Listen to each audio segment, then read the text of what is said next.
താരപ്പകിട്ടിലേക്ക് സ്വാഗതം.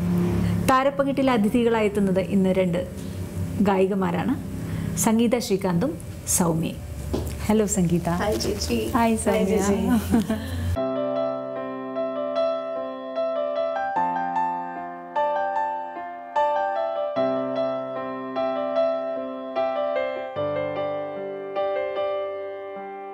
ആദ്യം തന്നെ നമുക്ക് പാട്ടിൽ തുടങ്ങാല്ലേ? പ്രേക്ഷകർ ഇനി വിചാരിക്കേണ്ട ആരാണ് സംഗീത, ആരാണ് സൗമ്യ എന്ന്. പാട്ടുകളൊക്കെ അറിയാമെങ്കിലും എനിക്ക് മഹേഷിൻ്റെ പ്രതികാരം കണ്ടപ്പോൾ ആ പാട്ട് സംഗീതയാണ് പാടിയെന്ന് തോന്നിയപ്പോൾ ഒരുപാട് സന്തോഷം തോന്നി. നമുക്ക് രണ്ടുപേരും പാടി തുടങ്ങാം. കാണാതെ മേലാകെ ജലകണമെറിയും മഴയുടെ കളിവാക്കിൽ അടിമുടി നനയും ഈ മണ്ണിലാ നീർത്തുള്ളികൾ ഉതിർന്നെത്തി അലിഞ്ഞെത്തി പുതുമണമുയരും കരളിൽ ഒരു കുളിരുണരും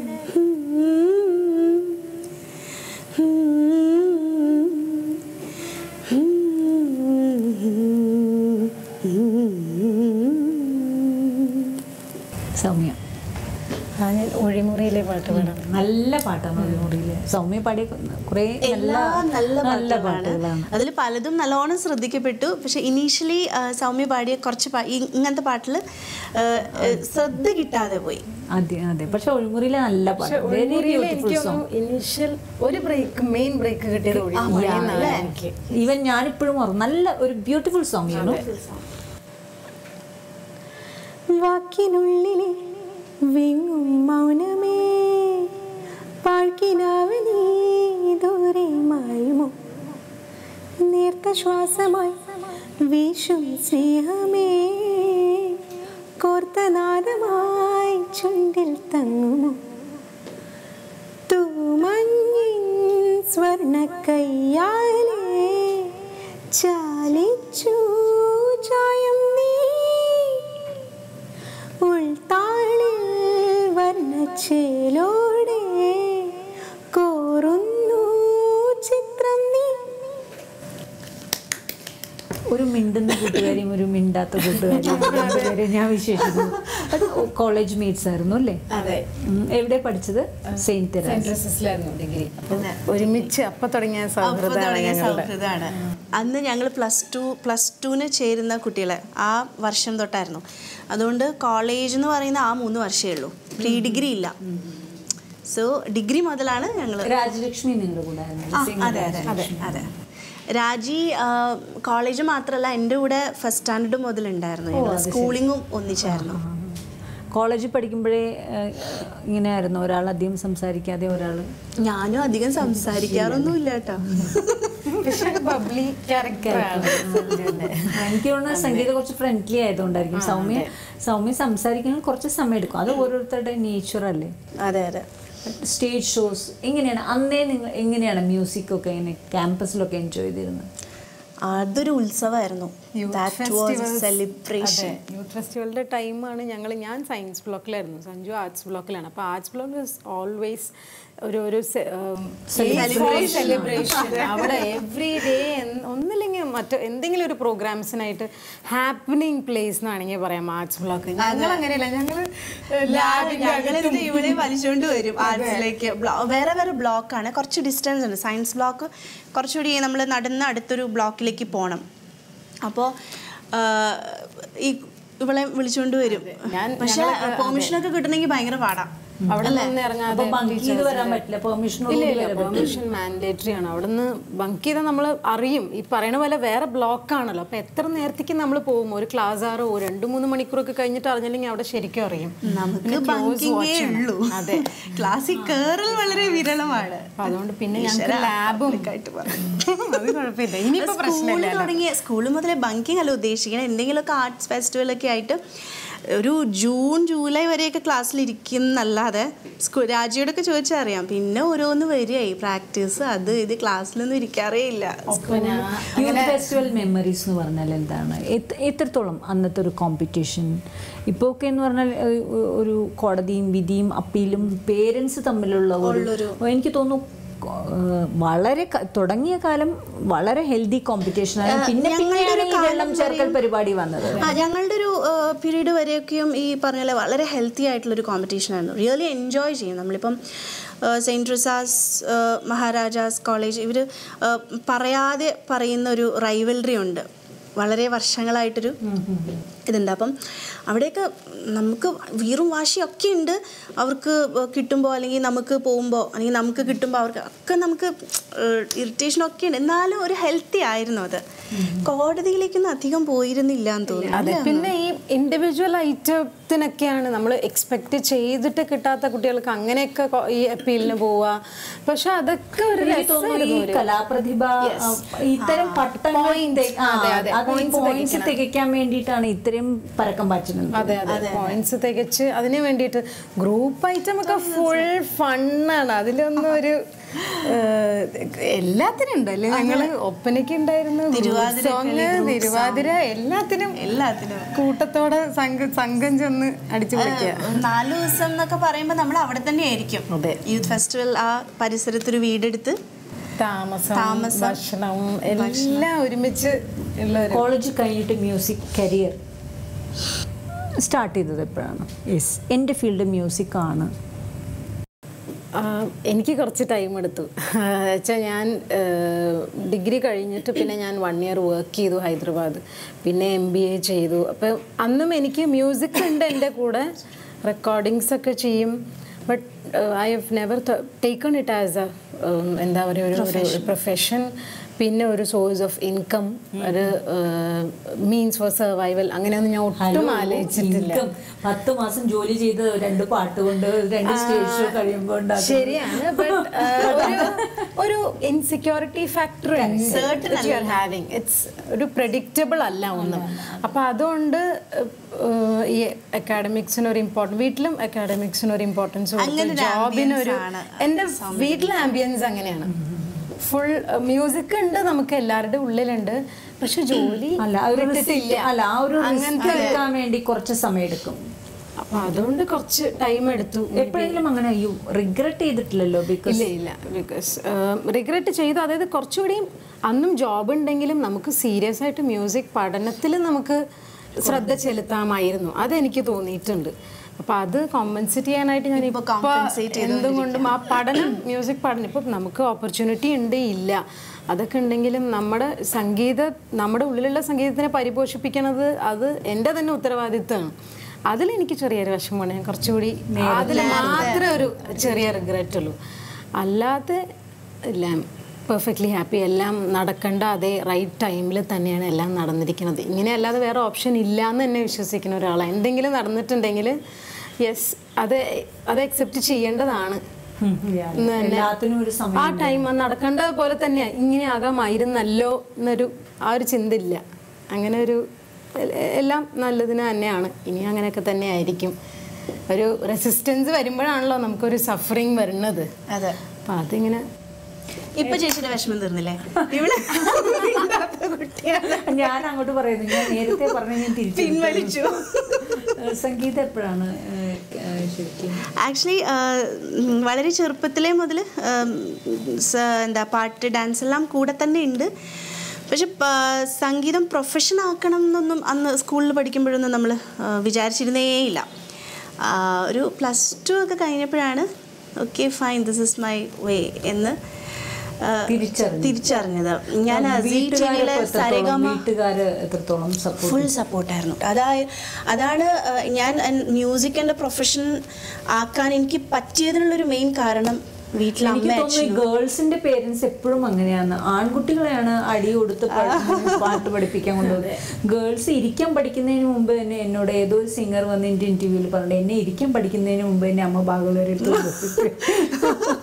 അയ്യോ, ഞാനും ഏതാണ്ടൊരു ഫസ്റ്റ് സ്റ്റാൻഡേർഡ് ഒക്കെ ആയപ്പോഴത്തേക്കും എന്നെ കൊണ്ടുപോയിട്ട് ഇരുത്തിയായിരുന്നു ക്ലാസിക്കൽ മ്യൂസിക്കിന് പഠിക്കാൻ. അമ്മമാരുടെ ഒരു അതുകൊണ്ട് ഇപ്പം വീട്ടമ്മയായാലും അതൊരു വലിയ ജോലിയാണ്. മക്കളുടെ എക്സ്ട്രാ കരിക്കുലർ ആക്ടിവിറ്റി മാനേജ് ചെയ്യുക എന്ന് പറയുന്നത്. As A mother, how do you manage? Like മോന്റെ കാര്യങ്ങളാ? 3ാം ക്ലാസ്സിലായി മോൻ. പഠിക്കുമെന്നല്ല, പാട്ട് പാടുമോ മോൻ? ഇല്ല, അങ്ങനൊരു ഇൻക്ലിനേഷൻ അവൻ കാണിച്ചു തുടങ്ങിയിട്ടില്ല. But I think he is more into visual visual ഒരു സൈഡിലാണ് അവൻ്റെ കൂടുതൽ ടേസ്റ്റ് കാണുന്നത്.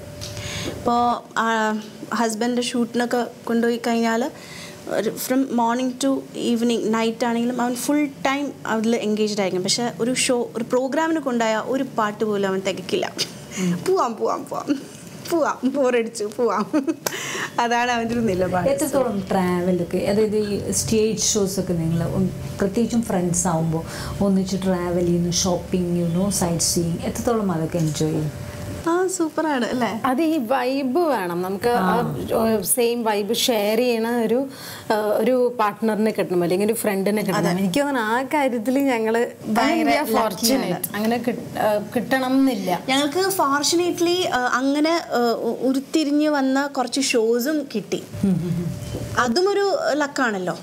നമ്മളിപ്പോൾ വേറെ ആയിട്ട് വിളിക്കണ ഷോസ് സൗമ്യ മാത്രമായിട്ട് വിളിക്കാം, എന്നെ മാത്രമായിട്ട് വിളിക്കാം, അങ്ങനെയും വിളിക്കാം. പക്ഷെ ഒരുപാട് ഷോസ് അങ്ങനെ വന്നു പെട്ടു. അങ്ങനെ ഞങ്ങൾ ഒരുപാട് എൻജോയ് ചെയ്തു ഒന്നിച്ച് ഒരു ഷോയ്ക്ക്. ഇത്തരം ഷോസിന് പോകുമ്പോൾ പഴയ പാട്ടുകളാണ് കൂടുതൽ സ്റ്റേജ് ഷോയിൽ. ഫാസ്റ്റ് നമ്പേഴ്സ് എടുക്കുമെങ്കിലും പഴയ പാട്ടുകൾക്കും അതിൻ്റെതായ ഒരു റിലവൻസ് ഉണ്ട്. അപ്പം പഴയ പാട്ടുകളൊക്കെ എങ്ങനെയാണ്, എത്രത്തോളം സമയമെടുത്ത് പഠിക്കും? അതിൻ്റെ രണ്ടുപേരുടെ നോട്ട്ബുക്ക് കാണുമ്പോൾ പരീക്ഷ എഴുതിയ കുട്ടികൾ വളരെ നല്ല മിടുക്കികളായിട്ട് എഴുതി കൊണ്ടുവന്നെങ്കിൽ ഇത് സെക്കൻഡറി നോട്ട്ബുക്കാണ്. ഷോസിന് കൊണ്ടുപോകുന്ന വേറെ 2-3 തടിയൻ ബുക്കുകളുണ്ട്. അതിൽ ഇൻഡെക്സ് ഒക്കെ ഉണ്ടാവും, കറക്റ്റ് ഏത് പാട്ട് പേജ് നമ്പർ അങ്ങനെയൊക്കെ വെച്ച് നല്ല സ്റ്റേജ് അതൊക്കെ കൊറേ തവണ അത് നോക്കിയില്ലെങ്കിൽ എനിക്ക് എന്തായാലും ഞാൻ ലിറിക്സ് അതിന് വെറുതെയാണ് വെച്ചിരിക്കണെന്ന് തോന്നും. നമുക്ക് ആ സ്റ്റേജിൽ പോയി കഴിഞ്ഞാൽ പിന്നെ അങ്ങോട്ട് നോക്കാതെ പാടും. പക്ഷെ രണ്ടാമത് നോക്കണ കാര്യം ആലോചിക്കില്ല, അങ്ങനെ എങ്ങനെ ഉണ്ടാക്കും സ്വന്തമായിട്ട് അതിന് വരുന്നതൊക്കെ വെച്ച് ചിലപ്പോ അനുപല്ലവിയൊക്കെ തന്നെയൊക്കെ ആയിരിക്കും, ചരണമൊക്കെ ആയിട്ട് 2 വരിയൊക്കെ അതൊക്കെ തന്നെ. നമ്മൾ പെട്ടെന്ന് ഇങ്ങനെയൊക്കെ നോക്കുമ്പോ അത് ഓഡിയൻസിനും ഒരു അതിലൊരു പ്രശ്നം ഫീൽ ചെയ്യില്ല. അത് അറിയാതിരിക്കാനുള്ള ഒരു ഞാൻ പക്ഷേ ലിറിക്സ് എന്തെങ്കിലും ഒരു വേർഡെങ്കിലും എനിക്ക് മറവി വന്നാൽ പിന്നെ ബ്ലാക്ക് ഔട്ട് ആവും ഞാൻ. അതുകൊണ്ട് കണ്ണടിച്ച് പാടിയാലും I make it a point, ഇടയ്ക്കിടയ്ക്ക് ഒന്ന് നോക്കും. ഞാൻ ബ്ലാക്ക് ഔട്ടായി പോവും. ഒരൊന്ന് തെറ്റിയ ഈവൻ ഇത്തിരി ഒന്ന് മാറിപ്പോയാലും, ട്യൂണൊക്കെ ഒന്ന് മാറിപ്പോയാലും ആകെ ഇതാവും, കയ്യിൽ നിന്ന്. അതുകൊണ്ട് അത് പ്രത്യേകം. ഏറ്റവും കൂടുതൽ എൻജോയ് ചെയ്ത ഒരു ഷോ ഏതായിരിക്കും ഇത്രയും കാലത്തിനകത്ത്? ഒന്നിച്ചോ എങ്ങനെ പറഞ്ഞാലും നമുക്കൊരു മെമ്മറബിൾ ഇവന്റ് ആണ് ഇത് എന്നുണ്ടാവില്ലേ? അങ്ങനെ കുറെ ഉണ്ട്, കുറച്ചുണ്ട്. പക്ഷെ എന്നാലും എനിക്കൊന്ന് നമ്മുടെ ദുബായ് ഷോ ഞങ്ങൾ ഒരുമിച്ച് ഇപ്പൊ നേരത്തെ പറഞ്ഞ പോലെ തന്നെ കറക്റ്റ് ആയിട്ട് ഷോപ്പിംഗ് ചെയ്യുകയും ഭയങ്കര ചാനലിന്റെ ലോഞ്ച് ആയിരുന്നു, അവിടുത്തെ ദുബായിൽ ലോഞ്ച് ആയിരുന്നു. അപ്പൊ അതായിട്ട് ബന്ധപ്പെട്ട് നടത്തിയ ഒരു സ്റ്റേജ് പ്രോഗ്രാം ആയിരുന്നു. ലാസ്റ്റ് മൊമെന്റ് എനിക്ക് തോന്നുന്നു 2 മണിക്കൂറുകൾക്ക് മുമ്പ് പെട്ടെന്ന് ഒരു പാട്ട് പഠിക്കാൻ പറയും. എക്സ്പീരിയൻസ് ആയിരുന്നു അത്. എന്താ പറയാ, ലക്കിലി നല്ല ലിസ്റ്റ് ആയിരുന്നു, ഷോയുടെ ലിസ്റ്റ്.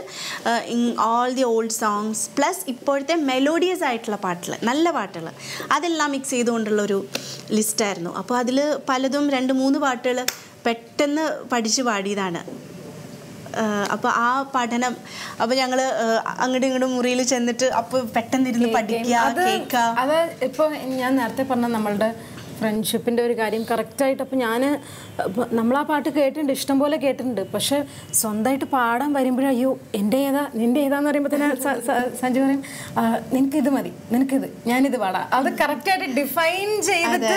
പിന്നെ ഞങ്ങളുടെ 2 പേരുടെയും വോക്കൽ ജോണേഴ്സ് വളരെ ഇവളുടെ കുറച്ചുകൂടി ബേസ് ആൻഡ് മിഡ്. എൻ്റെ മിഡ് മുതൽ ഹൈസ് ആണ് എനിക്ക് കൂടുതൽ കംഫർട്ടബിൾ. അപ്പോൾ അങ്ങനത്തെ വരികൾ സൗമ്യക്ക് പാടാം, ഹൈസും മിഡും ഉള്ളത് എനിക്ക് പാടാം, അതിന്റെ താഴത്തേക്കുള്ളത്. അത് ആ ഒരു ഫ്രണ്ട്ഷിപ്പിലല്ലേ ഇത്രയും ഈഗോ ഇല്ലാത്തൊരു പരിപാടി നടക്കത്തുള്ളൂ. അല്ലെങ്കിൽ കുറച്ചെങ്കിലും ഈഗോ വർക്ക്ഔട്ട് ആയ തീരില്ല. അയ്യോ ശരിയാണ്, റൈറ്റ്. ഇത് മാക്സിമം ഞങ്ങൾ അങ്ങോട്ടും ഇങ്ങോട്ടും 2 പേരുടെയും ബെസ്റ്റ് വന്നിരിക്കണം എന്നുള്ള തോന്നല് 2 പേർക്കും. അതെ, അതൊരു കോൺഷ്യസ് തോട്ട് അല്ല, അല്ലാതെ ഇറ്റ്സ് ദെയർ ഒരു അൺകോൺഷ്യസ് ആയിട്ടില്ല. നീ നന്നായിരിക്കണം, എൻ്റെയും ഔട്ട്പുട്ട് വരണം നന്നായിരിക്കണം എന്നുള്ളൊരു അത് എപ്പോഴും ശ്രദ്ധിക്കാറുണ്ട്. ശ്രദ്ധിക്കുന്ന കാര്യം പറഞ്ഞപ്പോഴാണ് ചില സിനിമകൾ റിലീസാകുമ്പോൾ സിനിമകൾ ശ്രദ്ധിക്കില്ല, പക്ഷേ പാട്ട് നല്ല പാട്ട് വരും. ചിലതിൽ പാട്ട് സിനിമ ചിലപ്പോൾ റിലീസ് ആയിട്ടുണ്ടാവില്ല. അങ്ങനെ നമുക്ക് എത്ര പാട്ടുകളുടെ ചരിത്രം തന്നെ. ചന്ദ്രമണിവാതിലൊക്കെ അങ്ങനെയാണ്, എത്ര പാട്ടുണ്ട്. അങ്ങനെ നോക്കുമ്പോൾ എനിക്ക് തോന്നുന്നു പകിടയിലെ പാട്ട് സിനിമ ശ്രദ്ധിക്കപ്പെട്ടില്ലെങ്കിലും നല്ലൊരു പാട്ടായിരുന്നു. രണ്ടുപേരും പാടാമത്. ഈ പൂവേലിൽ മഴയിൽ കുളിരല വിതറും രാവുകളിൽ ഇതിലേ ആകാശമൊരേ കുടയായി നിവരുകയാണീ വഴിയിൽ തണലാൽ പല മോഹം പല ഭാവനകൾ മിഴികളിലാണീ പോകാം ദൂരെ. സംഗീതയെ സംബന്ധിച്ചിടത്തോളം എനിക്കൊന്ന് ഒരു മുറി വന്ന് പാർത്തായ എന്ന് പറയുന്ന സിനിമയിൽ ഒരു മുറി വന്ന് പാർത്തായ ആൻഡ് 32-ാം അധ്യായം 23-ാം വാക്യം എന്ന് പറഞ്ഞിട്ട് ബിജേട്ടൻ്റെ മ്യൂസിക്കിൽ കഴിഞ്ഞ വർഷം. അത് ഈ പറഞ്ഞ പോലെ സിനിമ അത്രയ്ക്ക് അങ്ങോട്ട് ശ്രദ്ധിക്കപ്പെട്ടില്ല, പക്ഷെ നല്ല പാട്ടായിരുന്നു. ഇപ്പോഴും ഓമൽ കൺമണി എന്ന് പറഞ്ഞാൽ ആൾക്കാർക്ക് അറിയാം. പെട്ടെന്ന് ഇത് കേൾക്കുമ്പോൾ ആൾക്കാർ അയ്യോ ഓമൽ കൺമണി പാടിയ കുട്ടിയാണ്. അതെ. ഓമൽ കൺമണി മഴമേഘം പോലെ നീ കാണാതിന്നു ഞാൻ മിഴി രണ്ടും മൂടിടാം മായാതിന്നു നിൻ മഴവില്ലായി മാറിടാം ഇന്നെന്നിൽ ചേരാനായി അകലെ നിന്നൊഴുകിടും പുഴ പോൽ പ്രിയ സഖി നീ ഓമൽ കൺമണി മഴമേഘം പോലെ നീ കാണാതിന്നു ഞാൻ മിഴി രണ്ടും മൂടിടാം മായാതിന്നു നിൻ മഴവില്ലായി മാറിടാം. നമ്മൾ നേരത്തെ കോളേജിൽ സുഹൃത്തുക്കൾ തമ്മിലുള്ള ആ ഒരു കോമ്പറ്റീഷൻ വളരെ ഹെൽത്തി കോമ്പറ്റീഷണൽ സപ്പോർട്ട് എന്ന് പറഞ്ഞു. ബട്ട് അതൊക്കെ മാറ്റിവെച്ചാൽ ഇന്ന് ഫീൽഡ് എത്രത്തോളം കോമ്പറ്റീറ്റീവാണ്, എത്രത്തോളം ഐഡൻറ്റിറ്റി ഉണ്ട് ഒരു പാട്ട് കഴിഞ്ഞാൽ? ഒരു പാട്ട് കഴിഞ്ഞാൽ നമുക്ക് അത് പണ്ടും അങ്ങനെ തന്നെയാണ് ഐഡൻറ്റിറ്റി. നമ്മൾ ആസ് എ സിംഗർ സംഗീത ശ്രീകാന്ത് അല്ലെങ്കിൽ സൗമ്യ രാമകൃഷ്ണൻ എന്ന ആൾക്കാരുടെ ഇടയിൽ അറിയണമെങ്കിൽ നമ്മൾ ഒരുപാട് സ്ട്രഗിൾ ചെയ്ത് എത്രയോ പാട്ടുകൾ നമ്മൾ പ്രൂവ് ചെയ്താലാണ്. അത് അന്നും അങ്ങനെ തന്നെയാണ്, ഇന്നും അങ്ങനെ. പക്ഷെ ഒരു പാട്ടിന് ഇന്ന് വിഷ്വൽ ട്രീറ്റ്മെന്റ് ഇസ് ഡിഫറെന്റ്. കാര്യം ഒരു പാട്ട് പാടിയാലും ആ സിംഗർക്ക് ഒരു വേദിയുണ്ട്, പണ്ട് അതില്ല, അതുപോലും ഇല്ല. അങ്ങനെ വെച്ച് നോക്കുമ്പോൾ ഇപ്പൊ എത്രയോ ലക്കിയാണ്. ഇപ്പോൾ 1-2 ഹിറ്റുകൾ ഉണ്ടെങ്കിൽ തന്നെ if we R capable of good marketing ഇത് നമുക്ക് അത്യാവശ്യം ആൾക്കാർ അറിയുന്ന രീതിയിലേക്ക് നമുക്ക് വരാൻ പറ്റും. എത്രത്തോളം സോഷ്യൽ മീഡിയക്ക് എന്താ സൗമ്യക്ക് എന്താണ് അതിനെക്കുറിച്ച്? എനിക്ക് പറയാനുള്ളത്, ഇപ്പോൾ എനിക്ക് തോന്നുന്നു നമ്മളിപ്പോൾ സംസാരിക്കുന്നത് ഫിലിം മ്യൂസിക്കിനെ പറ്റിയിട്ട് മാത്രമാണ്. ഇപ്പോൾ പണ്ടത്തെ കമ്പയർ ചെയ്യുമ്പോൾ യെസ് ഓപ്പർച്യൂണിറ്റീസ് പാരലൽ മ്യൂസിക്കിലും ഈക്വലി ഉണ്ട്. ഇപ്പോൾ ഒരു ഫിലിമിൽ ഫിലിമിൽ പാടാത്ത ഒരു സിംഗർ എന്ന് വിചാരിക്കാം, പക്ഷെ വളരെയേറെ ടാലൻറ്റഡും പ്രോമിസിങ്ങുമായ ഒരു സിംഗർക്ക് ആളുടെ കഴിവ് തെളിയിച്ച് വിസിബിലിറ്റി ഉണ്ടാക്കാനുള്ള സ്കോപ്പ് പാരലൽ മ്യൂസിക്കിലൂടെ ഇപ്പോൾ ഉണ്ട് എന്നാണ് എനിക്ക് തോന്നുന്നത്. പണ്ടും ഉണ്ടായിരുന്നു. ഇപ്പം ഇഷ്ടം പോലെ ബാൻഡുകളും സിംഗിൾസ് അല്ലേ എത്രയാണുള്ളത്. അപ്പോൾ മറ്റേ എന്താണ് ഇപ്പോൾ കോൺസേർട്സ് ആയാലും അതെ